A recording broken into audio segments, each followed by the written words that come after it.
넌 어디서 굴러온지도 모르는 애가 함부로 나서지 마. 우리 집안 체면을 생각해라. 박 여사의 목소리가 점점 커지며 다른 사람들이 모두 윤미를 쳐다봤습니다. 윤미는 눈물을 글썽이며 고개를 숙였고 정숙은 더 이상 참을 수가 없었습니다. 너무하시는 것 아닌가요? 며느리분이 뭘 그렇게 잘못했다고. 제발 저 아이를 그렇게 괴롭히지 마세요. 정숙의 목소리가 떨렸습니다.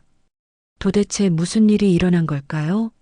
왜 정숙은 처음 본 젊은 여인을 이토록 간절하게 보호하려 했을까요? 그리고 이 여인의 정체는 과연 무엇일까요? 이 모든 이야기는 며칠 전 평범한 하루를 시작하던 정숙의 일상에서부터 시작됩니다. 서울 외곽의 낡은 단독주택 골목길에는 아침마다 같은 풍경이 펼쳐집니다. 김정숙이 대문을 열고 나오는 소리, 슬리퍼 끌리는 소리, 그리고 혼자 중얼거리는 작은 목소리까지. 올해로 65이 된 정숙의 하루는 언제나 이렇게 시작됩니다. 오늘도 또 이 길을 걸어가는구나. 정숙은 시장으로 향하는 길에서 매번 같은 생각을 합니다. 남편이 세상을 떠난 지도 벌써 3년. 처음엔 모든 게 멈춘 것 같았는데 어느새 혼자만의 리듬이 생겼습니다. 새벽 5시에 일어나서 된장찌개 끓이고 6시에 집을 나서서 시장 반찬 가게로 향하는 일정이 반복되죠. 아침 공기는 쌀쌀하지만 정숙의 발걸음은 꿋꿋합니다. 20회 넘게 걸어온 이 길이 이제는 정숙의 일부가 되어버렸어요. 골목 어귀에 느티나무, 담벼락에 붙은 낡은 전단지들, 매일 아침 물을 주는 꽃집 아주머니의 모습까지 모든 게 익숙하면서도 외로운 풍경입니다. 시장 입구에 들어서면 정숙은 잠시 걸음을 멈춥니다. 사람들이 북적이는 모습을 보면서 혹시나 하는 마음으로 둘러보는 거예요. 20년 전 잃어버린 딸 은지가 혹시 이 사람들 사이에 있지 않을까 하는 희망 때문입니다. 물론 말이 안 되는 걸 알고 있어요. 은지는 5살이었는데 지금은 25이 되었을 테니까요. 하지만 어머니의 마음이란 게 그런 법입니다. 정숙은 지나가는 젊은 여성들의 얼굴을 유심히 살펴봅니다. 혹시 은지와 닮은 구석이 있지 않을까 해서요. 걸음걸이, 웃는 모습, 심지어 뒷모습까지도 세심하게 관찰하죠. 가끔 어릴 적 은지와 비슷한 특징을 가진 사람을 보면 가슴이 두근거립니다. 하지만 곧 실망하게 되죠. 아무리 닮았어도 은지는 아니니까요. 아주머니, 오늘도 일찍 나오셨네요. 옆 가게 사장이 인사를 건네면 정숙은 억지로 웃음을 지어 보입니다. 네, 일찍 나와야 손님들이 좋아하시거든요. 정말 성실하세요. 저도 본받아야겠어요. 에이, 뭐려. 할 일이 있어야 하루가 금방 가잖아요. 정숙은 이렇게 대답하지만 속마음은 다릅니다. 바쁘게 지내지 않으면 외로움이 몰려오거든요. 특히 아무도 없는 집에 혼자 있을 때면 은지 생각에 견디기 힘들 때가 많아요. 반찬 가게 문을 열고 하루 준비를 시작합니다. 김치찌개용 김치를 작은 통에 덜어놓고 멸치볶음을 예쁘게 담고 콩나물 무침도 정갈하게 정리해 놓죠. 정숙의 손길은 여전히 야무집니다. 남편이 살아있을 때부터 이 일을 해왔으니까 이제는 눈 감고도 할 수 있어요.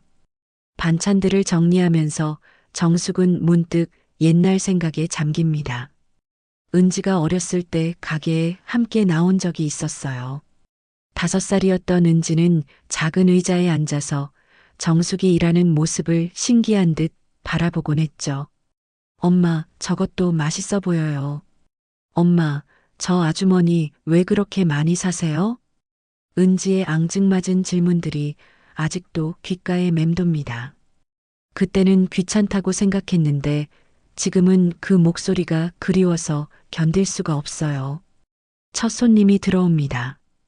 중년 아주머니가 김치 한 포기를 사가는군요. 이 김치 맛있어요. 우리 애들이 좋아해서 자주 올게요. 고맙습니다. 정성스럽게 담근 거라 맛있을 거예요. 아주머니 혼자 다 만드세요? 네, 집에서 직접 담가서 가져와요. 대단하세요. 요즘 젊은 사람들은 김치도 못 담그는데 손님과 주고받는 대화는 따뜻하지만 정숙의 마음 한구석에는 늘 허전함이 자리하고 있습니다. 다른 사람들은 집에 가면 가족이 기다리고 있는데 정숙에게는 텅 빈 집만이 기다리고 있거든요.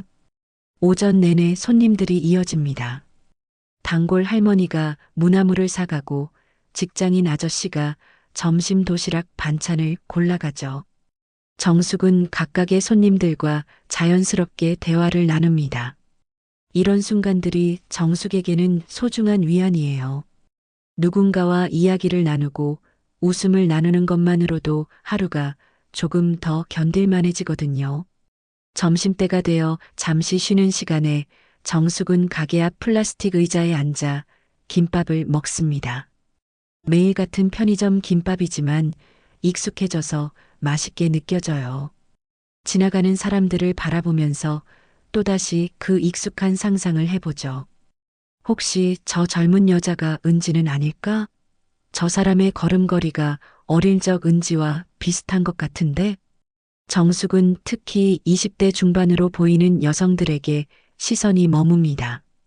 은지가 지금 살아있다면 그 나이일 테니까요. 키는 얼마나 클까? 어떤 옷을 좋아할까? 결혼은 했을까? 아이는 있을까? 끝없는 상상이 이어집니다. 하지만 곧 고개를 젓습니다. 그럴 리가 없다는 걸 알고 있으니까요. 은지는 이미 이 세상에 없을지도 모르거든요. 그런 생각이 들 때마다 정숙의 가슴은 먹먹해집니다. 오후가 되면 손님이 줄어듭니다. 정숙은 이 시간이 가장 힘들어요.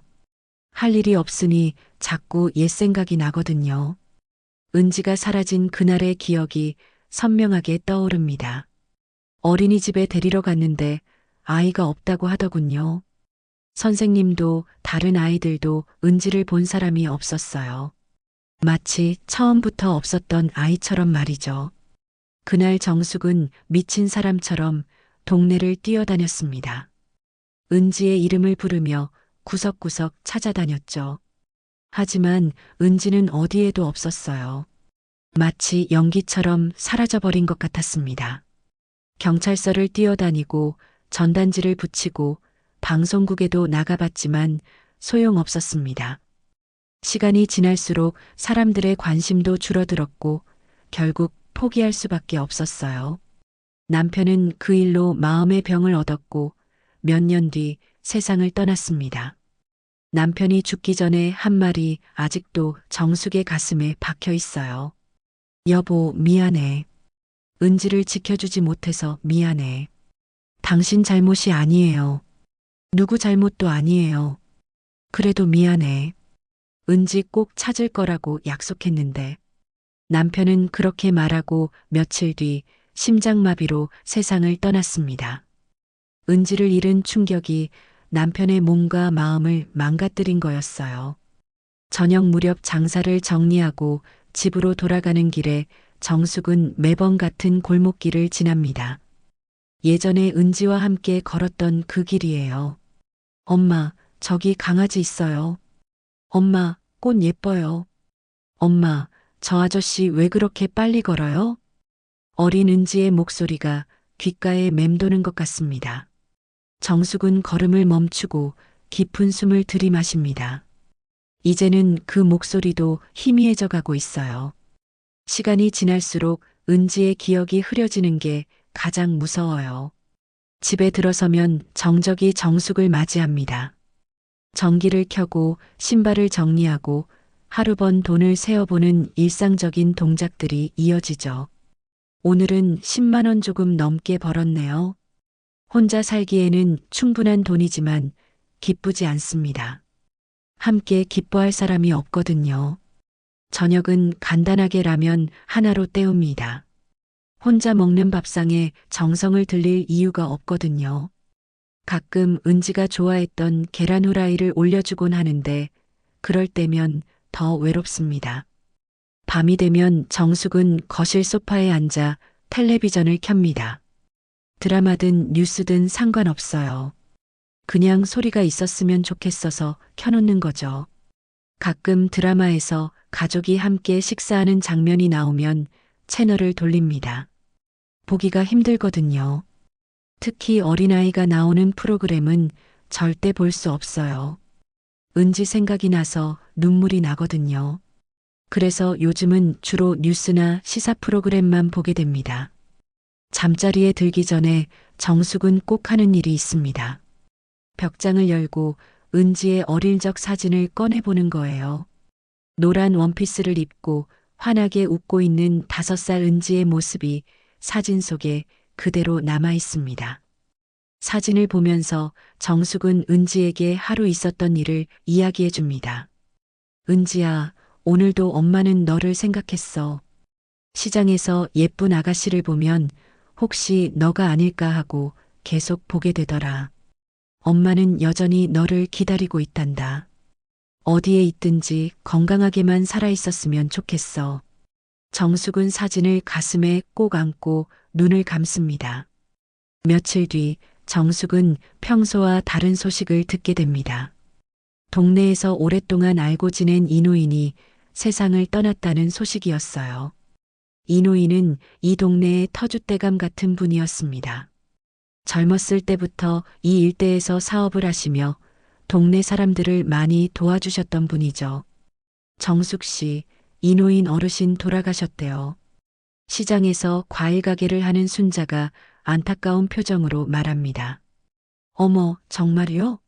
언제요? 어젯밤에 갑자기. 심장마비래요. 장례식장이 시립병원 쪽이래요. 정숙은 깜짝 놀랐습니다. 이노인은 비록 나이가 많으셨지만 평소에 건강해 보이셨거든요. 동네 경로당에서도 자주 뵐 수 있었고 가끔 정숙의 반찬 가게에도 들러서 안부를 물어보시곤 했어요. 조문 가야겠네요. 그런데 장례식이 언제래요? 내일 발인이래요. 오늘 하루 빈소에 계실 거래요. 정숙은 마음이 무거워졌습니다. 또 한 분의 어른을 떠나보내는 거군요. 이노인은 정숙이 힘들 때마다 따뜻한 말로 위로해 주셨던 분이었어요.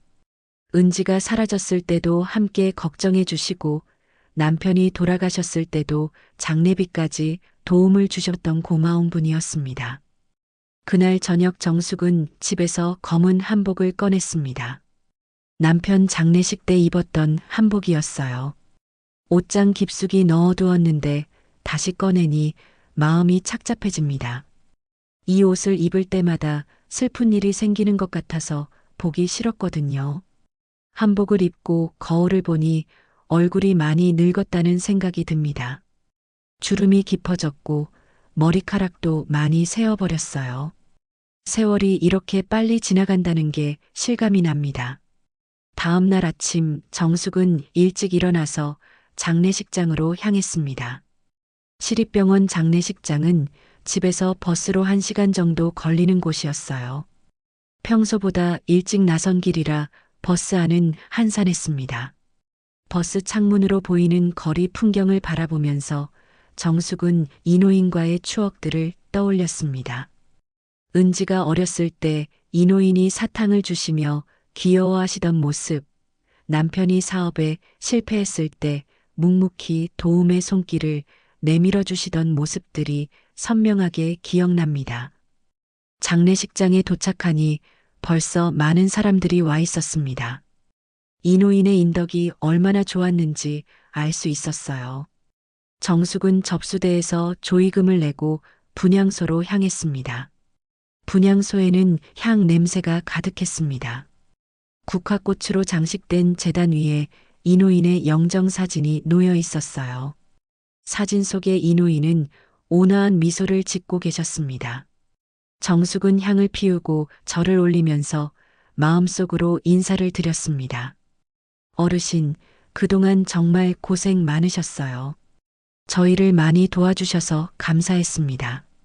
절을 마치고 고개를 들었을 때였습니다.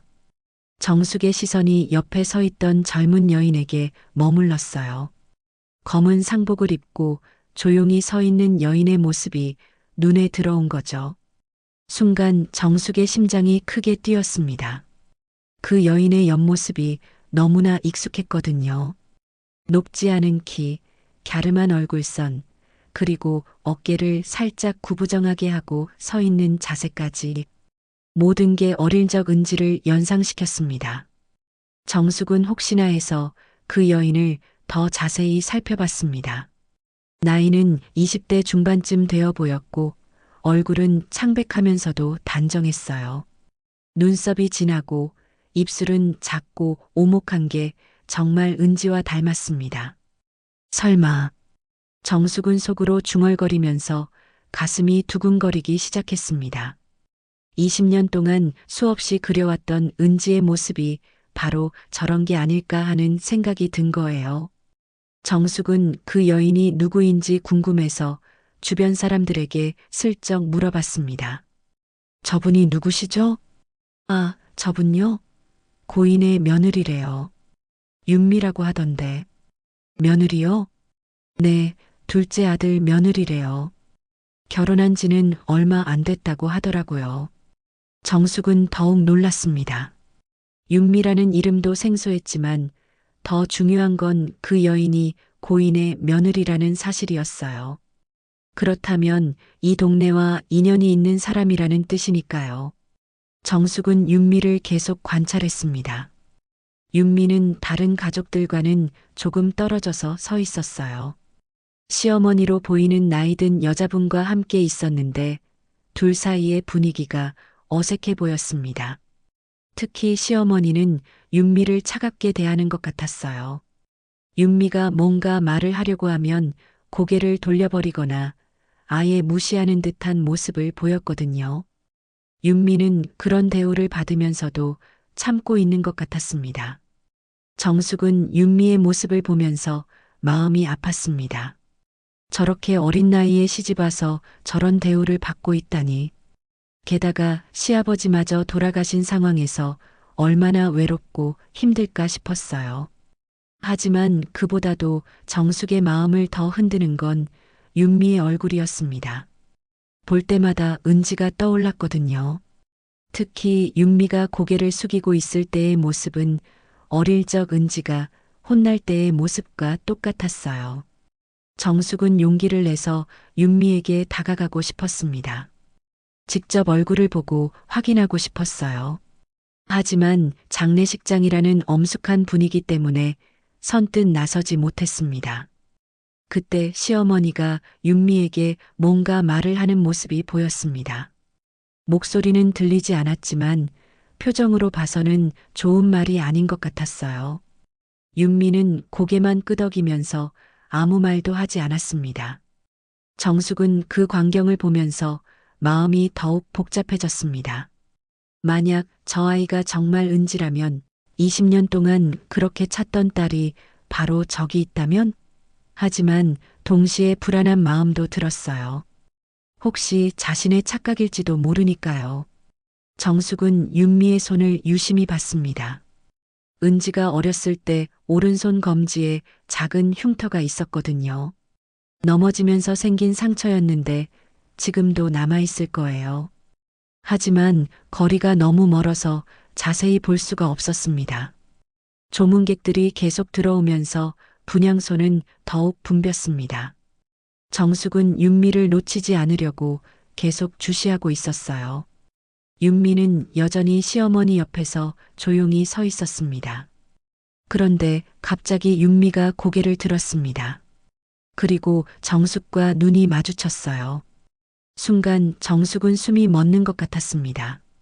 윤미의 눈동자가 은지와 너무나 닮아 있었거든요. 윤미도 정숙을 바라보더니 잠시 멈칫했습니다. 마치 어디서 본 듯한 표정이었어요. 하지만 곧 고개를 돌려버렸습니다. 정숙은 가슴이 터질 것 같았습니다. 20년 동안 꿈에서만 봤던 은지의 모습이 바로 저기 있는 것 같았거든요. 하지만 확신할 수는 없었어요. 너무나 간절한 마음 때문에 착각하는 건 아닐까 하는 생각도 들었으니까요. 정숙은 윤미에게 말을 걸고 싶었지만 용기가 나지 않았습니다. 만약 다른 사람이라면 얼마나 당황스러울까요? 그리고 설사 은지가 맞다고 해도 이런 곳에서 갑자기 나타나서 딸이라고 하면 윤미가 믿을까요? 고민하고 있는 사이에 조문 시간이 끝나갔습니다. 정숙은 결국 윤미에게 말을 걸지 못하고 장례식장을 나왔어요. 하지만 마음속으로는 확신이 점점 커져갔습니다. 저 아이가 은지일 가능성이 높다는 생각이 들었거든요. 집으로 돌아가는 버스 안에서 정숙은 계속 윤미 생각을 했습니다. 얼굴도 체형도 심지어 서 있는 자세까지 모든 게 은지를 닮아 있었어요. 특히 눈동자는 정말 똑같았습니다. 내일 발인 때 다시 가봐야겠어. 정숙은 마음을 먹었습니다. 이번 기회를 놓치면 윤미를 다시 볼 수 없을지도 모르니까요. 그리고 가능하다면 직접 말을 걸어서 확인해 보고 싶었습니다. 집에 도착해서도 정숙은 잠을 이룰 수 없었습니다. 윤미의 얼굴이 계속 떠올랐거든요. 혹시 정말 은지일까? 아니면 단순한 착각일까? 밤새도록 이런 생각들이 머릿속을 맴돌았습니다. 다음 날 아침 정숙은 평소보다 더 일찍 일어났습니다.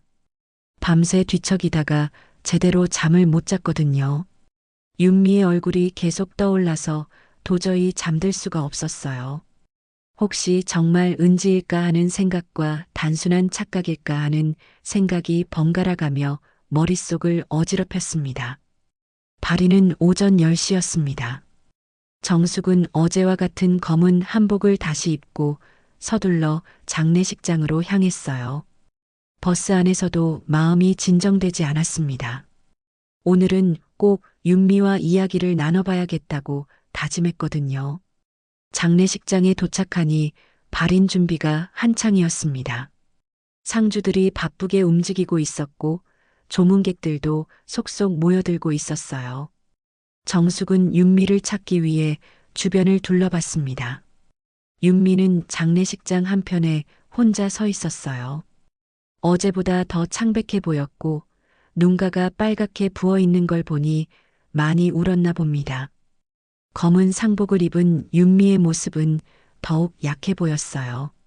정숙은 윤미에게 다가가려고 했지만 망설여졌습니다. 뭐라고 말을 걸어야 할지 모르겠더라고요. 그냥 갑자기 가서 혹시 은지냐고 물어볼 수도 없는 노릇이잖아요. 그때 상주들이 발인 행렬을 준비하기 시작했습니다. 영구차가 도착하고 상주들이 영정을 받들고 나왔어요. 윤미도 다른 가족들과 함께 행렬에 참여했습니다. 정숙은 조문객들 틈에 섞여서 윤미를 계속 지켜봤어요. 윤미는 시어머니 뒤를 따라 걸었는데 시어머니는 윤미를 거들떠보지도 않았습니다. 오히려 다른 며느리들과만 이야기를 나누면서 윤미를 따돌리는 것 같았어요. 화장장까지 가는 동안 정숙은 윤미를 놓치지 않으려고 노력했습니다. 다행히 윤미는 늘 가족들 뒤쪽에 혼자 있어서 찾기 어렵지 않았어요. 하지만 정숙의 마음은 점점 무거워졌습니다. 윤미가 받는 대우를 보니 마음이 아팠거든요. 화장장에서 화장이 끝난 뒤 모든 사람들이 다시 장례식장으로 돌아왔습니다. 이제 마지막 식사 자리만 남았어요. 정숙은 이 기회를 놓치면 윤미를 다시 볼 수 없을 거라는 생각에 초조해졌습니다. 식당에서 식사가 준비되었습니다. 상주 가족들과 조문객들이 둘러앉아 음식을 나누는 자리였어요. 정숙도 한 구석에 자리를 잡고 앉았습니다. 윤미는 시댁 어른들과 같은 테이블에 앉았지만 멀찍이 떨어진 자리에 있었어요. 다른 사람들이 이야기를 나누는 동안 윤미 혼자만 조용히 앉아 있었습니다. 음식도 거의 건드리지 않고 있더라고요. 정숙은 윤미의 모습을 보면서 가슴이 아팠습니다. 저렇게 어린 나이에 시집와서 외롭게 지내고 있다니. 게다가 지금은 시아버지마저 돌아가신 상황이니 얼마나 힘들까 싶었어요. 그런데 갑자기 윤미가 자리에서 일어나더니 화장실 쪽으로 향했습니다. 정숙은 기회라고 생각하고 윤미를 따라 나섰어요. 드디어 윤미와 단둘이 이야기할 수 있는 기회가 온 거죠. 하지만 화장실 앞에서 정숙은 또다시 망설였습니다. 뭐라고 말을 걸어야 할지 모르겠더라고요. 그러던 중에 윤미가 화장실에서 나왔어요. 실례합니다. 정숙이 용기를 내서 말을 걸었습니다. 아, 네. 윤미가 고개를 들어 정숙을 보더니 약간 놀란 표정을 지었어요. 어제 분향소에서 봤던 아주머니라는 걸 기억한 모양입니다. 어제도 뵀었는데 고인과 어떤 관계세요? 아, 며느리입니다. 아, 그러셨군요. 많이 힘드시겠어요. 정숙은 윤미와 가까이서 이야기하면서 더욱 확신이 들었습니다. 목소리도 말하는 투도 어릴 적 은지와 비슷했거든요. 특히 윤미가 고개를 숙이고 대답할 때의 모습은 정말 은지 같았어요. 혹시 어디서 많이 본 것 같은데 이 동네 분이세요?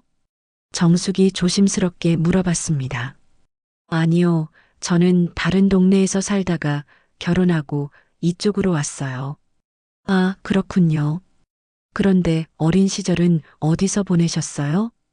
윤미는 정숙의 질문에 잠시 당황하는 것 같았어요. 그리고는 고개를 더 숙이면서 대답했습니다.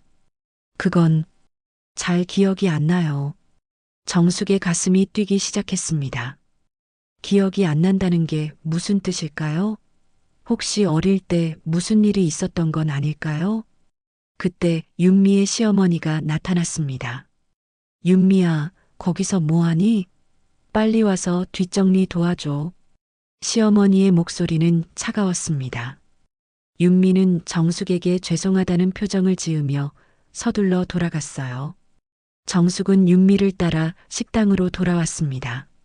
하지만 이제는 윤미와 직접 이야기하기 어려워 보였어요. 시어머니가 계속 윤미를 감시하고 있었거든요. 대신 정숙은 다른 방법을 택했습니다. 시댁 어른들의 대화를 엿들어 보기로 한 거죠. 혹시 윤미에 대한 이야기가 나올지도 모르니까요. 정숙은 윤미의 시어머니 테이블 근처로 자리를 옮겼습니다. 그리고 조용히 귀를 기울였어요. 이제 아버님도 돌아가셨으니 집안 정리 좀 해야겠어. 한 어른이 말했습니다. 그러게 말이야. 특히 둘째 며느리 문제도 심각하고. 시어머니가 한숨을 쉬며 대답했어요. 윤미 말이야? 무슨 문제가 있는데? 저 애는 부모도 모르고 자라서 우리 집안과는 어울리지 않아. 처음부터 반대했는데 둘째가 고집을 부려서. 정숙은 그 말을 듣고 깜짝 놀랐습니다. 부모도 모르고 자랐다는 건 무슨 뜻일까요? 고아원 출신이라고? 그런 것 같아. 자세한 건 모르겠지만 어릴 때 입양됐다고 하더라고. 그것도 언제인지, 누가 키웠는지 제대로 아는 게 없어. 어머, 그럼 완전히 정체불명이네. 그러게 말이야. 이런 애가 우리 집안 며느리라니. 체면이 말이 아니야. 정숙은 그 대화를 들으면서 온몸이 떨렸습니다. 고아원 출신, 입양, 그리고 어릴 때의 기억이 없다는 것. 모든 게 은지의 상황과 일치했거든요. 그래서 어떻게 할 생각이야? 아직은 모르겠어. 일단 아버님 장례가 끝나고 나서 생각해 봐야지. 시어머니의 목소리에는 차가운 기운이 담겨 있었어요. 윤미를 가족으로 받아들일 생각이 전혀 없다는 걸 알 수 있었습니다. 정숙은 더 이상 들을 수가 없었어요. 가슴이 철렁 내려앉았거든요. 만약 윤미가 정말 은지라면 지금 얼마나 힘든 상황에 있는 건지 상상만으로도 괴로웠습니다. 정숙은 윤미를 다시 바라봤습니다. 윤미는 여전히 구석에 혼자 앉아서 고개를 숙이고 있었어요. 가끔 시어머니 쪽을 힐끗 보는 눈빛에서 불안함과 두려움이 느껴졌습니다. 그 순간 정숙은 확신했습니다. 저 아이가 바로 자신이 20년 동안 찾던 은지라고요. 얼굴만이 아니라 상황까지 모든 게 일치했거든요.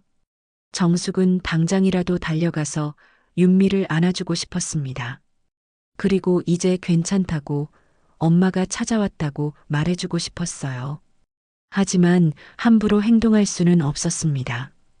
확실한 증거가 필요했거든요. 식사가 끝나고 사람들이 하나둘 자리를 떠났습니다.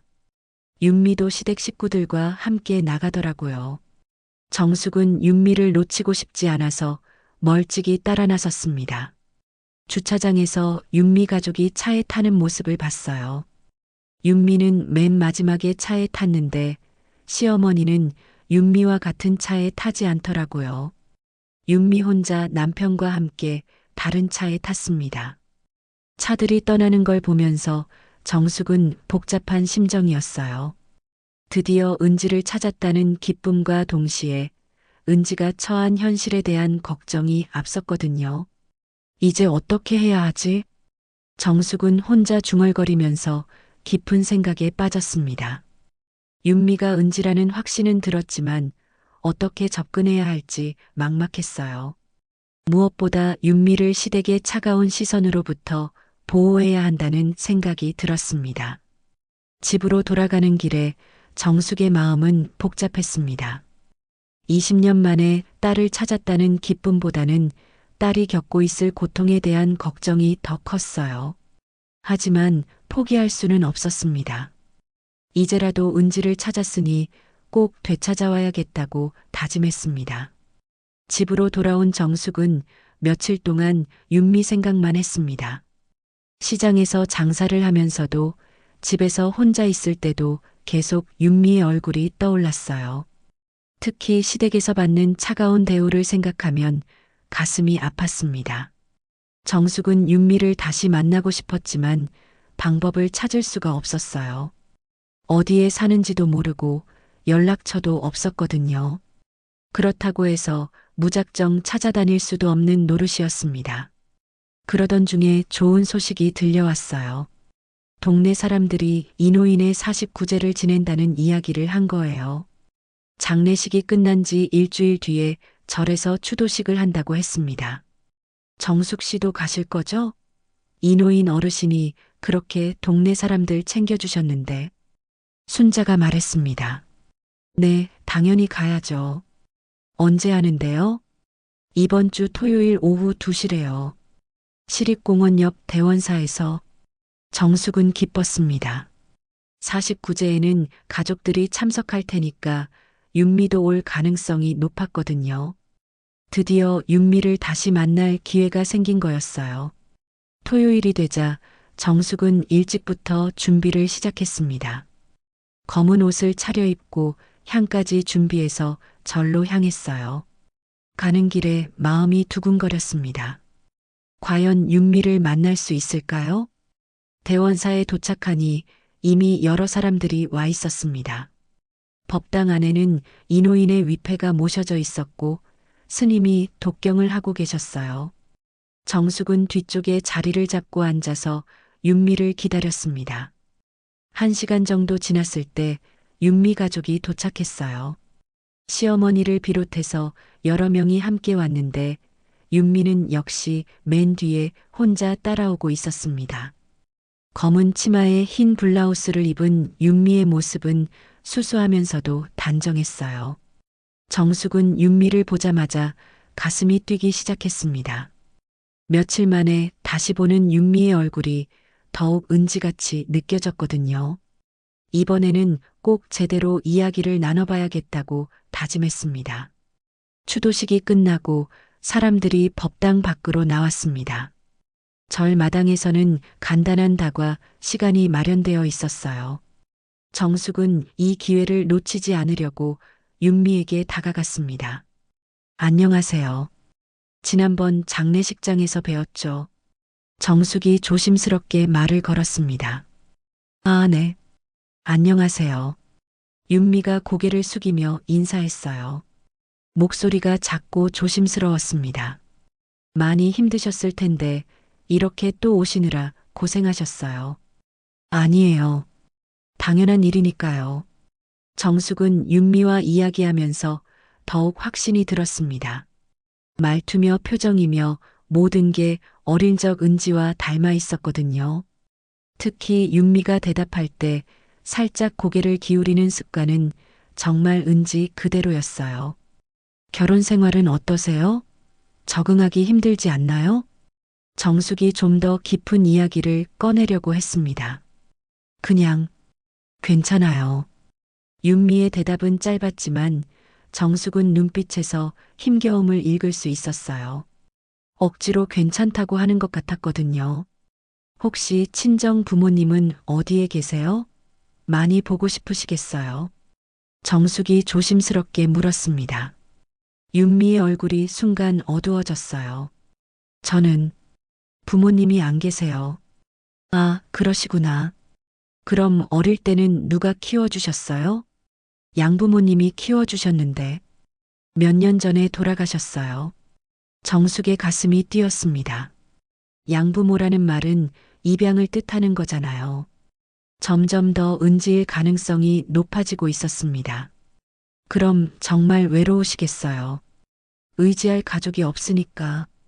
네, 좀 그렇긴 해요. 윤미의 목소리에 쓸쓸함이 묻어났습니다. 정숙은 당장이라도 윤미를 안아주고 싶었어요. 하지만 아직은 시기상조였습니다. 혹시 어릴 때 기억은 어느 정도 나세요? 정숙이 가장 중요한 질문을 했습니다.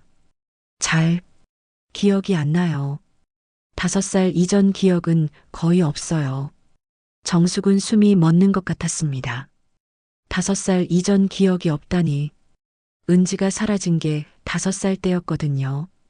그때 갑자기 날카로운 목소리가 들려왔습니다. 윤미야, 거기서 뭐 하고 있니? 시어머니인 박 여사가 다가오고 있었어요. 얼굴에는 불쾌한 표정이 역력했습니다. 아, 어머님. 이분이 시아버님 장례식 때도 와주셨다고 해서 인사를 나누고 있었어요. 윤미가 당황해서 설명했습니다.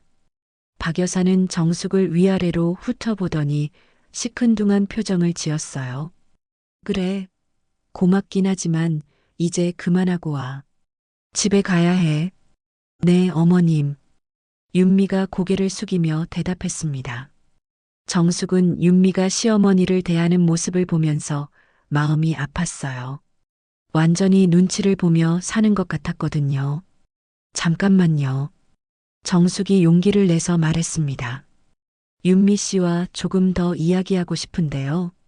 제가 혼자 사는 사람이라 이런 젊은 분과 이야기하면 위로가 되거든요. 박 여사의 눈빛이 차가워졌습니다. 죄송하지만 집에 일이 있어서 빨리 가야 해요. 그리고 우리 며느리가 그렇게 한가하지 않아요. 박 여사의 말투에는 거부감이 드러나 있었어요. 마치 정숙을 경계하는 것 같았습니다. 그렇다면 다음에 기회가 되면 정숙이 말을 하려고 하는데 박 여사가 끼어들었습니다. 다음은 없을 거예요. 우리 며느리는 바쁜 사람이거든요. 그리고는 윤미에게 돌아서더니 큰 소리로 말했습니다. 윤미야, 넌 정말 모르겠어. 아무하고나 말을 섞고 그러니까 사람들이 우리 집안을 우습게 보는 거야. 주변 사람들이 모두 쳐다봤습니다. 윤미의 얼굴이 빨갛게 달아올랐어요. 어머님, 그냥 인사만. 인사는 무슨 인사야? 넌 어디서 굴러온지도 모르는 애가 함부로 나서지 마. 우리 집안 체면을 생각해라. 박 여사의 목소리는 점점 커졌습니다. 다른 사람들이 모두 보는 앞에서 윤미를 모욕하고 있었어요. 정숙은 참을 수가 없었습니다. 설사 윤미가 은지가 아니라고 해도 저렇게 사람을 대할 수는 없는 거잖아요. 너무하시는 것 아닌가요? 며느리분이 뭘 잘못했다고 그렇게. 당신이 뭔데 우리 집안일에 끼어들어요? 박 여사가 정숙에게 화를 냈습니다. 그래도 사람 대 사람으로. 그만하세요. 윤미야, 빨리 가자. 박 여사가 윤미의 팔을 잡아 끌려고 했습니다. 윤미는 눈물을 글썽이며 고개를 숙였어요. 정숙은 더 이상 견딜 수가 없었습니다. 윤미가 이런 대우를 받는 걸 그냥 볼 수만은 없었어요. 잠깐만요. 정숙이 큰 소리로 외쳤습니다. 박 여사와 윤미가 모두 멈춰 섰어요. 제발, 저 아이를 그렇게 괴롭히지 마세요. 정숙의 목소리가 떨렸습니다. 당신이 누군데 그런 말을 해요? 박 여사가 화를 냈지만 정숙은 물러서지 않았습니다. 윤미는 울음을 터뜨리며 그 자리에서 뛰쳐나갔어요. 박 여사의 모욕을 더 이상 견딜 수 없었던 거죠.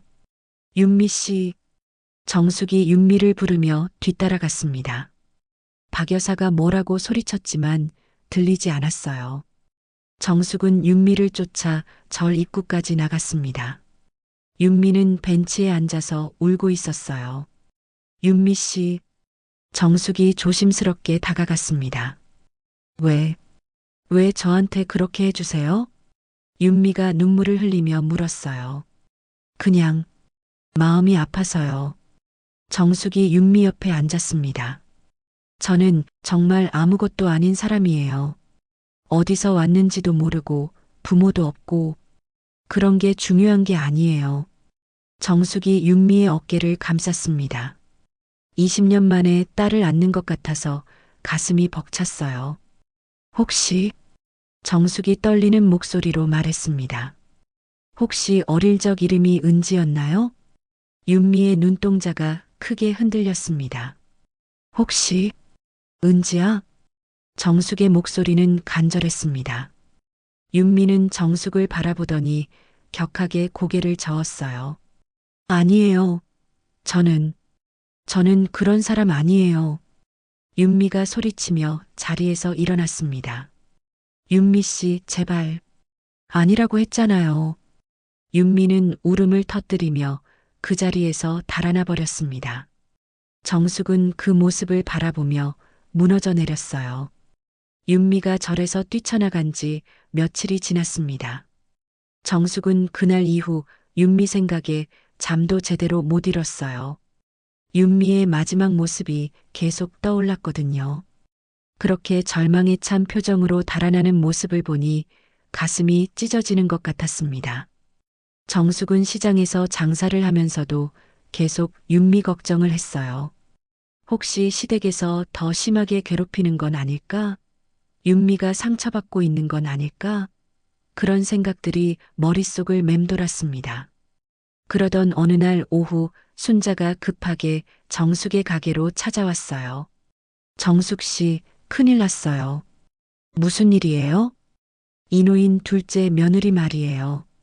시댁에서 쫓아낸다고 하더라고요. 정숙은 깜짝 놀랐습니다. 설마 윤미 이야기인가요? 정말요? 왜요? 글쎄, 자세한 건 모르겠는데 과거에 뭔가 문제가 있다고 하더라고요. 고아원 출신이라면서 집안 체면에 안 맞는다고. 정숙의 가슴이 쿵 내려앉았어요. 결국 윤미가 시댁에서 쫓겨나게 된 거군요. 지금 어디 있는지 아세요? 집에서 짐 싸고 있다고 하던데. 안 됐어요, 정말. 그렇게 어린애를 어떻게 내쫓아요. 정숙은 더 이상 가만히 있을 수 없었습니다. 당장 윤미를 찾아가야겠다고 생각했어요. 순자 씨, 혹시 그 집 주소 아세요? 왜요? 설마 가실 건 아니죠? 그냥 너무 안 됐어서요. 순자는 의아한 표정을 지었지만 주소를 알려줬습니다. 정숙은 서둘러 가게 문을 닫고 준비를 시작했어요. 집에 와서 정숙은 중요한 걸 꺼냈습니다. 벽장 깊숙이 보관해 두었던 은지의 어릴 적 사진들이었어요. 그 중에서도 가장 소중한 건 유치원 단체 사진이었습니다. 5살 은지가 다른 아이들과 함께 찍은 사진이었거든요. 사진 속 은지는 앞줄 가운데에 서 있었어요. 노란 원피스를 입고 환하게 웃고 있는 모습이 너무나 사랑스러웠습니다. 정숙은 그 사진을 보면서 확신했어요. 윤미와 은지가 같은 사람이라는 걸 말이죠. 정숙은 사진을 가방에 넣고 윤미의 집으로 향했습니다. 가는 길에 마음이 무거웠어요. 과연 윤미가 자신의 말을 믿어줄까요? 아니면 또다시 거부할까요? 윤미의 집은 단독주택 밀집 지역에 있었습니다. 오래된 2층 주택이었는데 규모는 꽤 컸어요. 하지만 분위기가 을씨년스러웠습니다. 정숙은 대문 앞에서 잠시 망설였어요. 용기를 내서 문을 두드렸습니다.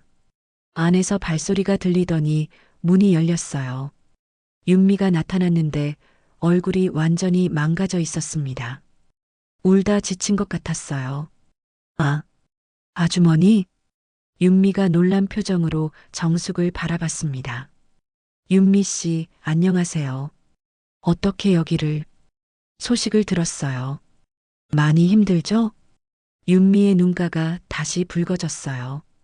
정숙의 따뜻한 말에 감정이 북받쳐 오른 모양입니다. 들어와서 이야기해요. 윤미가 정숙을 집 안으로 안내했습니다. 거실에는 짐이 여기저기 널려 있었어요.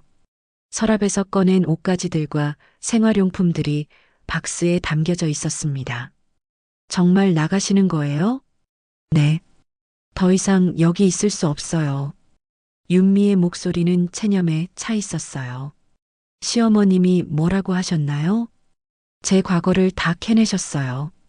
고아원에서 자랐다는 것, 입양됐다는 것, 친부모가 누구인지 모른다는 것까지. 윤미가 눈물을 흘리며 말했습니다.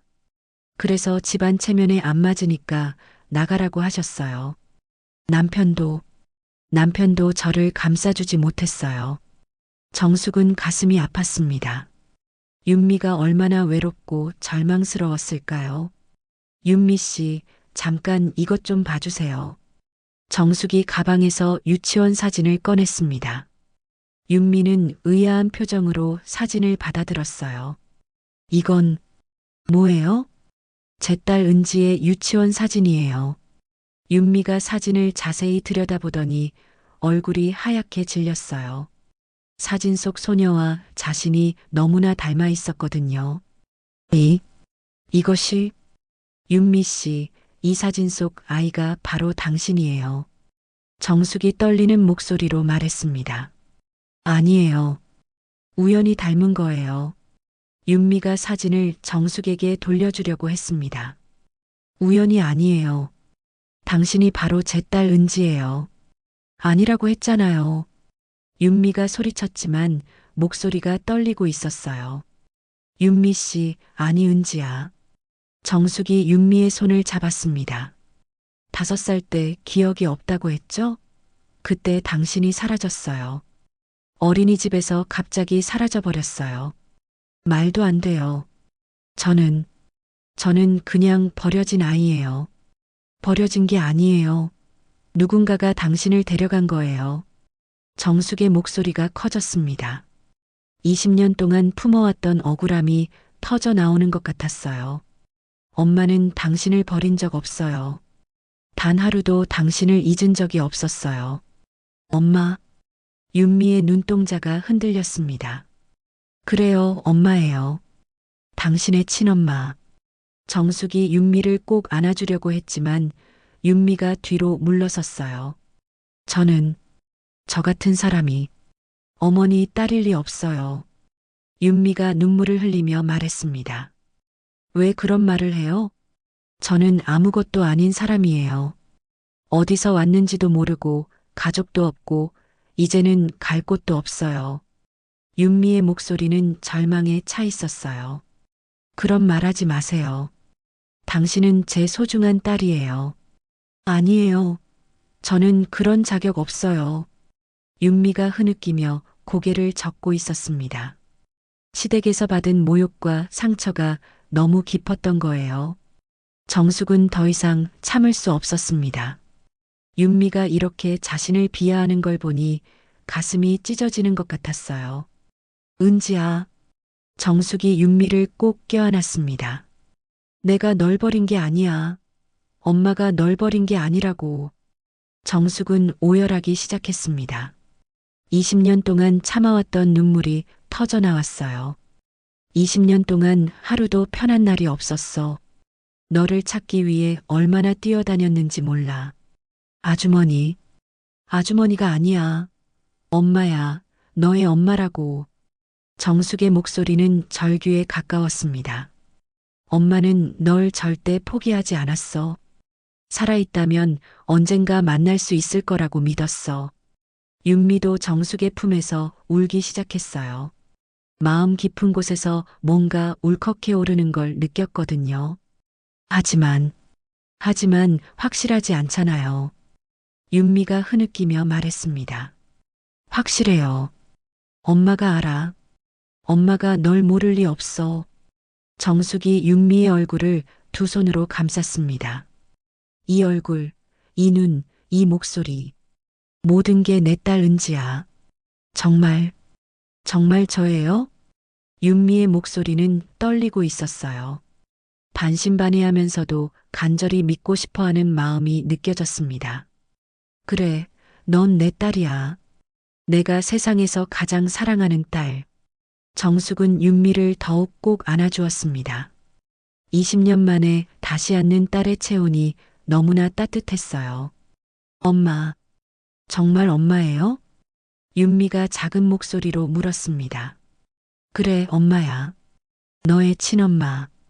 모녀는 서로를 꼭 안고 한참 동안 울었습니다. 20년의 시간이 무너져 내리는 것 같았어요. 그동안의 아픔과 그리움이 눈물과 함께 흘러나왔습니다. 하지만 여전히 의문은 남아 있었어요. 정말 윤미가 은지일까요? 그리고 만약 맞다면 어떻게 증명할 수 있을까요? 윤미의 마음 한구석에는 여전히 의심이 자리하고 있었습니다. 모녀가 한참 울고 난 뒤 윤미는 여전히 혼란스러워했습니다. 정숙의 품에서 느낀 따뜻함과 안정감은 분명했지만 마음 한구석에는 여전히 의심이 남아 있었어요. 정말 제가 은지일까요? 윤미가 불안한 목소리로 물었습니다. 그래, 엄마가 확신해. 정숙이 윤미의 손을 꼭 잡으며 말했습니다. 하지만 확실한 증거가 있어야 하지 않을까요? 만약 아니라면 윤미는 끝까지 말하지 못했어요. 다시 실망하게 될까봐 두려웠거든요. 정숙은 윤미의 마음을 이해했습니다. 20년이라는 긴 시간이 흘렀고 기억도 없는 상황에서 갑자기 친엄마가 나타났다고 하니 믿기 어려울 수밖에 없었죠. 그럼 증거를 찾아보자. 정숙이 단호하게 말했습니다. 어떻게요? 20년 전 일들을 다시 파헤쳐 볼 거야. 분명 어딘가에 기록이 남아있을 거야. 정숙은 마음을 굳혔습니다. 윤미가 확신을 가질 수 있도록 구체적인 증거를 찾아내야겠다고 생각했어요. 우선 너가 여기서 쫓겨나기 전에 안전한 곳으로 가자. 하지만 갈 곳이 없어요. 우리 집으로 와. 앞으로 엄마가 지켜줄게. 윤미는 망설였습니다. 아직 확실하지 않은데 정숙에게 의지해도 되는 걸까요? 걱정하지 마. 설사 혈연이 아니라고 해도 엄마가 책임질게. 정숙의 진심 어린 말에 윤미는 감동했습니다. 이런 무조건적인 사랑을 받아본 적이 없었거든요. 그날 저녁 윤미는 정숙의 집으로 이사했습니다. 시댁에서는 별다른 만류도 없이 윤미를 보내줬어요. 오히려 얼른 나가라는 듯한 분위기였습니다. 정숙의 집은 작았지만 따뜻했습니다. 윤미는 오랜만에 편안함을 느꼈어요. 정숙은 윤미를 위해 방을 정리해주고 맛있는 저녁을 차려줬습니다. 내일부터 본격적으로 조사를 시작해보자. 정숙이 말했습니다. 어디부터 시작할까요? 우선 경찰서에 가보자. 당시 사건 기록이 남아있을 거야. 다음 날 정숙과 윤미는 함께 경찰서를 찾았습니다. 20년 전 은지 실종 사건을 담당했던 부서였어요. 하지만 당시 담당자들은 대부분 퇴직하거나 다른 부서로 옮겨간 상태였습니다. 20년 전 사건이라 기록이 있긴 하겠지만 찾기가 쉽지 않을 거예요. 젊은 경찰관이 말했습니다. 그래도 찾아봐 주세요. 제발이요. 정숙이 간절히 부탁했습니다. 한참을 기다린 끝에 오래된 파일 하나가 나왔어요. 먼지가 쌓인 노란 봉투에는 김은지 실종 사건이라고 적혀 있었습니다. 정숙은 떨리는 손으로 파일을 열었습니다. 안에는 당시 은지의 사진과 신상 정보, 그리고 수사 기록들이 들어 있었어요. 윤미는 자신과 똑같이 생긴 어린 은지의 사진을 보고 충격을 받았습니다. 정말 자신과 닮아 있었거든요. 여기 봐. 정숙이 수사 기록 중 한 부분을 가리켰습니다. 아버지가 사업 실패로 인한 채무 때문에 위협을 받고 있었다고 나와 있어. 기록에 따르면 정숙의 남편은 당시 사업이 어려워져서 여러 곳에서 돈을 빌린 상태였어요. 그중 일부는 사채였고 채권자들이 계속 독촉을 하고 있었다고 했습니다. 그리고 여기 아동 납치 가능성 높음이라고 되어 있네. 정숙의 목소리가 떨렸습니다. 은지가 단순히 실종된 게 아니라 누군가에게 납치됐을 가능성이 높다는 뜻이었거든요. 하지만 용의자를 찾지 못했다고 하네요. 윤미가 기록을 읽으며 말했습니다. 당시 담당 형사가 누군지 알 수 있을까요? 정숙이 경찰관에게 물었습니다. 김태수 형사님이셨는데 지금은 퇴직하셨어요. 하지만 연락처는 알아볼 수 있을 것 같습니다. 경찰관이 도와주겠다고 했습니다. 며칠 뒤 정숙과 윤미는 김태수 전 형사를 만날 수 있었습니다. 지금은 70이 넘은 나이였지만 기억력은 여전히 또렷했어요. 김은지 사건. 잊을 수가 없지요. 그때 얼마나 안타까웠는지. 김태수가 한숨을 쉬며 말했습니다. 혹시 그 뒤로 추가로 알아낸 것이 있나요? 정숙이 물었습니다. 사실 공식 기록에는 없지만 몇 가지 단서가 더 있었어요. 김태수의 말에 정숙과 윤미가 귀를 쫑긋 세웠습니다. 당시 아동 밀매 조직이 있다는 정보를 들었거든요. 채무 때문에 곤란한 가정의 아이들을 데려가서 다른 곳에 입양시키는. 입양이요? 윤미가 놀라며 물었습니다. 네. 물론 불법이지만 겉으로는 정식 입양 절차를 밟은 것처럼 서류를 위조하는 거죠. 김태수가 설명했습니다. 그럼 은지도 그런 식으로. 가능성이 높죠. 하지만 당시에는 증거를 찾지 못했어요. 정숙은 가슴이 무너지는 것 같았습니다. 은지가 그런 끔찍한 일을 당했다니. 혹시 그 조직에서 아이들을 어떤 이름으로 입양시켰는지 아세요? 윤미가 떨리는 목소리로 물었습니다. 글쎄요. 대부분 이름을 바꿔서 입양시켰다고 들었어요. 추적을 어렵게 하려고. 김태수가 기억을 더듬었습니다. 아, 그런데 하나 기억나는 게 있네요. 뭔가요? 당시 그 조직과 연관된 입양기관이 있었어요. 거기서 윤 씨 성을 가진 가정으로 많이 입양을 보냈다고 했거든요. 정숙과 윤미는 서로를 바라봤습니다. 윤미의 성이 바로 윤 씨였거든요. 더 자세한 기록은 없나요? 정숙이 간절히 물었습니다. 공식 기록은 어렵고, 하지만 제가 개인적으로 보관하고 있는 자료가 있어요. 김태수가 집에서 오래된 노트를 가져왔습니다. 그 안에는 당시 수사 과정에서 알아낸 여러 정보들이 적혀 있었어요. 여기 봐. 김태수가 노트의 한 페이지를 펼쳤습니다. 이 입양기관에서 김은지라는 아이를 윤미라는 이름으로 바꿔서 입양 보냈다는 제보가 있었어요. 정숙과 윤미는 숨이 멎는 것 같았습니다. 김은지가 윤미로 이름이 바뀌었다니. 하지만 그 기관은 이미 문을 닫았고 관련자들도 모두 종적을 감췄어요. 그럼 확실한 증거는 어렵죠. 하지만 정황상 가능성이 매우 높다고 봅니다. 김태수가 고개를 끄덕였습니다. 정숙은 눈물을 흘렸습니다. 드디어 은지에게 무슨 일이 일어났는지 알게 된 거예요. 비록 완벽한 증거는 아니지만 모든 상황이 일치했습니다. 정말 제가 은지인가요? 윤미가 울먹이며 물었습니다. 그래, 이제 확신해. 정숙이 윤미를 꼭 안아주었습니다. 엄마예요? 응, 내 딸, 내 소중한 딸. 김태수도 이 광경을 보며 감동했습니다. 20년 만에 모녀가 재회하는군요. 정말 다행입니다. 하지만 아직 갈 길이 멀었습니다.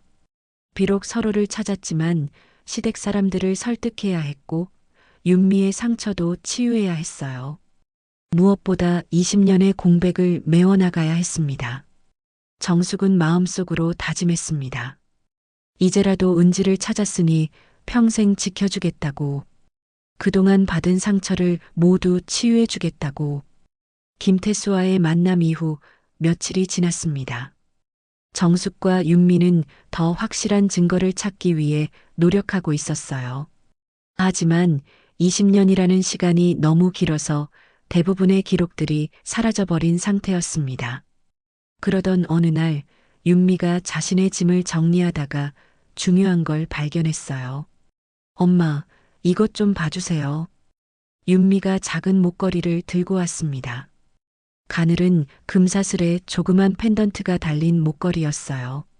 정숙은 그 목걸이를 보자마자 숨이 멎는 것 같았습니다. 이것이 어디에 있었어? 양어머니가 돌아가시기 전에 주셨어요. 어릴 때부터 가지고 있었던 거라고 하시면서 정숙은 떨리는 손으로 펜던트를 받아들었습니다. 작은 하트 모양의 펜던트에는 은지라는 글자가 새겨져 있었어요. 이건 내가 내 돌잔치 때 걸어준 목걸이야. 정숙의 목소리가 떨렸습니다. 정말요? 응, 분명해. 이 목걸이는 엄마가 직접 주문 제작한 거야. 세상에 단 하나밖에 없어. 정숙은 펜던트를 자세히 살펴봤습니다. 뒷면에는 작은 글씨로 생년월일까지 새겨져 있었어요. 여기 봐. 2000년 3월 15일이라고 새겨져 있어. 이게 바로 내 생일이야. 윤미는 충격을 받았습니다. 자신도 모르게 가지고 있던 목걸이가 친어머니가 준 선물이었다니. 그럼 정말 제가 엄마 딸이 맞나요? 당연하지. 이제 완벽한 증거가 있잖아. 정숙이 윤미를 꼭 안아주었습니다. 하지만 기쁨도 잠시 문제가 생겼습니다. 윤미의 시댁에서 연락이 온 거예요. 남편이 직접 전화를 걸어왔습니다. 윤미야, 집으로 돌아와. 왜요? 저는 이제 여기서 살 거예요. 엄마가 화가 많이 나셨어. 그리고 우리 관계도 정리해야 할 것 같아. 윤미의 얼굴이 어두워졌습니다. 결국 이혼하자는 뜻이었거든요. 알겠어요. 하지만 저도 할 말이 있어요. 윤미가 단호하게 말했습니다. 뭔데? 직접 만나서 이야기할게요. 다음 날 정숙과 윤미는 함께 윤미의 시댁으로 향했습니다.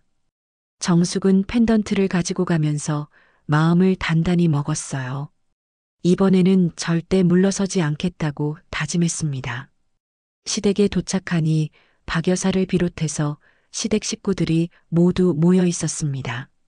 마치 재판정 같은 분위기였어요. 와라, 당신이 그 아주머니구나. 박 여사가 정숙을 차갑게 바라봤습니다. 네, 안녕하세요. 정숙이 정중하게 인사했지만 박 여사는 시큰둥했어요. 무슨 일로 우리 며느리를 꼬드겨서 집을 나가게 했어요? 꼬드긴 게 아니라 도와준 거예요. 도와준다고? 남의 집안일에 끼어들어서? 박 여사의 목소리가 날카로워졌습니다. 윤미가 나서려고 했지만 정숙이 먼저 말했습니다. 남의 집안일이 아닙니다. 뭐라고요? 윤미는 제 딸이거든요. 정숙의 말에 시댁 식구들이 모두 웅성거렸습니다. 무슨 말도 안 되는 소리를 해요? 박 여사가 비웃었습니다. 말도 안 되는 소리가 아닙니다. 윤미는 20년 전에 실종된 제 딸 김은지예요. 증거라도 있어요? 있습니다. 정숙이 펜던트를 꺼냈습니다. 이것 보세요. 목걸이가 뭐 어쨌다고? 이 목걸이는 제가 은지 돌잔치 때 직접 만들어서 걸어준 거예요. 세상에 단 하나밖에 없는 목걸이입니다. 정숙이 펜던트의 글씨를 보여줬습니다. 여기 은지라고 새겨져 있고 뒷면에는 생년월일까지 새겨져 있어요. 시댁 식구들이 펜던트를 돌려가며 확인했습니다. 분명히 은지라는 글씨와 날짜가 새겨져 있었어요. 이게 진짜라는 증거가 어디 있어요? 박 여사가 당황해서 말했습니다. 경찰서에 가면 당시 수사 기록이 있어요. 그리고 담당 형사도 만났습니다. 정숙이 차근차근 설명했습니다. 윤미의 과거와 은지의 실종 사건이 모두 일치해요. 나이도 실종 시기도 입양 경로까지 모든 게 맞아떨어집니다. 윤미도 용기를 내서 말했습니다. 저도 확신해요. 이 목걸이를 보는 순간 뭔가 기억이 났어요. 무슨 기억? 박 여사가 물었습니다. 따뜻한 품, 그리고 자장가 소리. 어렴풋하지만 분명히 기억나요. 윤미의 목소리가 떨렸습니다. 정숙은 더 이상 참을 수 없었습니다. 20년 동안 품어왔던 모든 감정이 터져나왔어요. 이 아이는 고아가 아닙니다. 정숙이 큰 소리로 외쳤습니다. 제 딸입니다. 제가 잃어버린 친딸 김은지입니다. 시댁 식구들이 모두 조용해졌습니다.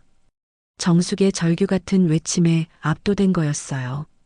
20년 동안 제가 얼마나 찾아 헤맸는지 아세요? 하루도 편한 날이 없었어요. 정숙의 눈물이 쏟아졌습니다. 그런데 이제야 찾았는데 또 빼앗으려고 해요? 절대 안 돼요. 윤미도 펜던트를 꼭 쥐고 무너져 울부짖었습니다. 엄마, 엄마. 윤미가 정숙의 품에 안겼어요. 20년 만에 진짜 재회였습니다. 박 여사와 시댁 사람들은 충격에 빠져 있었습니다. 윤미가 정말 정숙의 친딸일 가능성이 높다는 걸 부정할 수 없었거든요. 그럼 정말 박 여사가 말을 잇지 못했습니다. 네, 정말입니다. 윤미는 제 친딸이에요. 정숙이 단호하게 말했습니다. 그리고 이제 제가 데려갈 거예요. 더 이상 이 아이를 괴롭히지 마세요. 윤미의 남편도 당황해 있었습니다. 자신이 결혼한 여자가 실종된 아이였다니 믿기지 않았거든요.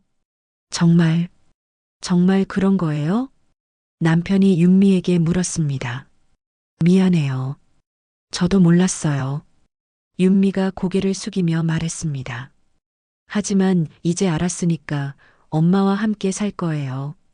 그럼 우리는 이혼하죠. 어차피 당신 어머니도 저를 원하지 않잖아요. 윤미의 말에 남편은 아무 대답도 하지 못했습니다. 사실 박 여사의 압력 때문에 윤미와 헤어지려고 했던 게 사실이었거든요. 박 여사는 더 이상 할 말이 없었습니다. 펜던트라는 확실한 증거 앞에서 윤미가 고아가 아니라 정숙의 친딸이라는 걸 인정할 수밖에 없었어요. 알겠습니다. 가세요. 박 여사가 씁쓸하게 말했습니다. 하지만 이혼 절차는 밟아야 해요. 당연히 그렇게 하겠습니다. 정숙이 대답했습니다. 정숙과 윤미는 그렇게 시댁을 나왔습니다. 드디어 20년 만에 진짜 모녀가 된 거였어요. 차 안에서 윤미가 말했습니다. 엄마, 정말 꿈 같아요. 엄마도 그래. 이제야 진짜 우리 집으로 가는 기분이야. 정숙이 윤미의 손을 꼭 잡았습니다. 펜던트는 여전히 윤미의 목에 걸려 있었어요. 20년 동안 잃어버렸던 시간의 연결고리처럼 반짝이고 있었습니다. 시댁에서 나온 지 한 달이 지났습니다. 정숙과 윤미는 이혼 절차를 밟기 위해 여러 번 법무사 사무실을 드나들었어요. 다행히 윤미의 남편도 협조적이어서 절차는 순조롭게 진행됐습니다. 박 여사도 더 이상 반대하지 않았어요. 펜던트라는 확실한 증거 앞에서 윤미가 정말 정숙의 딸이라는 걸 인정할 수밖에 없었거든요. 이제 정말 자유로워졌네. 윤미가 이혼 서류를 받아들고 말했습니다. 슬프기보다는 후련한 기분이었어요. 시댁에서 받았던 그 모든 스트레스와 모욕감에서 벗어날 수 있었거든요. 힘들었지? 정숙이 윤미의 어깨를 토닥여줬습니다. 아니에요. 오히려 홀가분해요. 이제 진짜 새로운 시작이잖아요. 윤미의 얼굴에는 밝은 미소가 떠올랐습니다. 시댁에서 지낼 때와는 완전히 다른 표정이었어요. 그때는 항상 위축되고 불안해 보였는데 지금은 자신감이 넘쳤습니다. 집으로 돌아오는 길에 정숙이 제안했습니다. 은지야, 우리 함께 가게 일해볼까? 정말요? 저도 도울 수 있을까요? 당연하지. 이제 우리 둘이서 힘을 합쳐야지. 윤미는 기뻤습니다. 마침 새로운 일을 시작하고 싶었거든요. 시댁에서는 집안일만 했는데 이제는 밖에서 일을 할 수 있게 된 거예요. 다음 날부터 윤미는 정숙과 함께 시장에 나가기 시작했습니다. 처음에는 서툴렀지만 금세 적응했어요. 정숙이 하나하나 가르쳐 주니까 어렵지 않았습니다. 무엇보다 윤미는 요리에 소질이 있었어요. 김치는 이렇게 담그는 거야. 양념이 골고루 배도록 해야 해. 네, 엄마. 이렇게 하는 거죠? 맞아, 잘하네. 역시 내 딸이야. 정숙은 윤미가 김치를 담그는 모습을 보며 흐뭇했습니다. 손놀림이 야무지고 정확했어요. 모녀가 함께 김치를 담그는 모습을 보며 정숙은 행복했습니다. 20년 동안 꿈꿔왔던 일상이 현실이 된 거였어요. 딸과 함께 일하고, 함께 웃고, 함께 시간을 보낼 수 있다는 게 얼마나 소중한지 매 순간 느꼈습니다. 윤미도 점점 밝아졌습니다. 시댁에서 받았던 스트레스가 사라지면서 본래의 성격을 되찾은 거예요. 원래 윤미는 밝고 순수한 아이였거든요. 사람들과 이야기하는 것도 좋아하고 웃음도 많았어요. 엄마, 이 멸치볶음간이 어때요? 딱 좋네. 달지도 짜지도 않고 다행이에요. 처음 만든 건데. 천재야, 천재. 확실히 엄마 딸이 맞아. 윤미는 정숙의 칭찬에 어깨가 으쓱했어요. 누군가에게 인정받는다는 기분이 이렇게 좋은 줄 몰랐거든요. 손님들도 윤미를 좋아했습니다. 아가씨가 새로 오셨네요? 네, 제 딸이에요. 정숙이 자랑스럽게 말했습니다. 어머, 딸이요? 닮았네요. 똑같이 생겼어요. 그쵸? 우리 은지예요. 은지 씨구나. 이름도 예쁘네요. 정숙은 윤미를 소개할 때마다 기뻤습니다. 이제 떳떳하게 내 딸이라고 말할 수 있었거든요. 20년 동안 할 수 없었던 말이었는데 이제는 자연스럽게 나왔어요. 윤미도 처음에는 어색했지만 점점 적응해 갔습니다. 정숙이 자신을 딸이라고 소개할 때마다 가슴이 따뜻해졌어요. 누군가의 딸이라는 게 이렇게 자랑스러운 일인 줄 몰랐거든요. 엄마, 손님이 김치찌개용 김치 달라고 하세요. 알았어. 저 통에서 꺼내줘. 이만큼이면 될까요? 좀 더 넣어줘. 우리 손님은 후한 편이거든. 모녀의 호흡도 점점 맞아갔습니다. 마치 오랫동안 함께 일해온 것처럼 자연스러웠어요. 정숙이 말하기도 전에 윤미가 먼저 알아서 하는 경우도 많았습니다. 한 달 정도 지나자 윤미는 완전히 시장 생활에 적응했습니다. 단골 손님들과도 친해졌고 반찬 만드는 솜씨도 늘었어요. 특히 김치 담그는 실력은 정숙 못지않았습니다. 우리 은지가 정말 잘하네. 정숙이 흐뭇하게 말했습니다. 엄마가 잘 가르쳐 주셔서요. 원래 소질이 있었나 봐. 역시 내 딸이야. 엄마는 매번 그 말씀만 하세요. 그게 제일 자랑스러우니까. 둘은 웃으며 일을 계속했습니다. 손님들이 없는 시간에는 앞으로의 계획에 대해 이야기하기도 했어요. 어느 날 오후 손님이 없는 시간에 윤미가 말했습니다.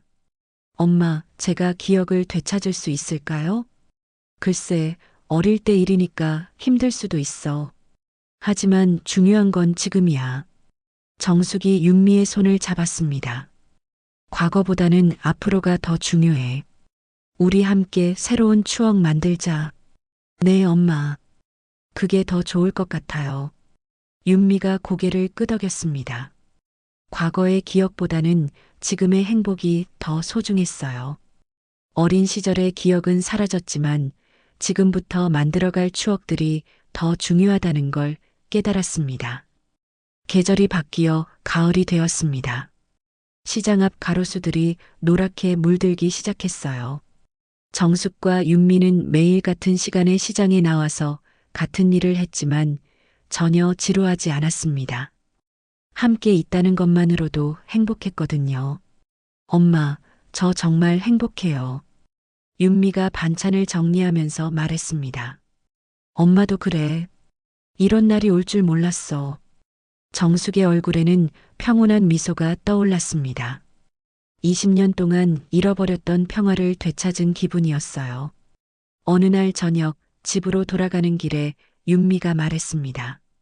엄마, 혹시 아빠 이야기 해주실 수 있어요? 정숙은 잠시 멈춰섰습니다. 남편 이야기는 아직도 마음이 아팠거든요. 하지만 윤미가 알아야 할 권리가 있다고 생각했어요. 아빠는 너를 정말 사랑했어. 내가 사라지고 나서 매일 찾아다녔지. 저 때문에 많이 힘드셨겠어요. 아니야. 아빠는 끝까지 포기하지 않았어. 언젠가 너를 만날 수 있을 거라고 믿었거든. 정숙의 목소리가 떨렸습니다. 아빠가 살아계셨다면 얼마나 좋아하셨을까. 분명히 좋아하셨을 거야. 하늘에서 우리를 지켜보고 계실 거야. 윤미가 정숙의 팔을 꼭 잡았습니다. 엄마, 아빠 산소에 가봐요. 그래, 아빠께 인사드리자. 주말에 모녀는 함께 남편의 산소를 찾았습니다. 오랜만에 찾은 산소는 잡초가 많이 자라 있었어요.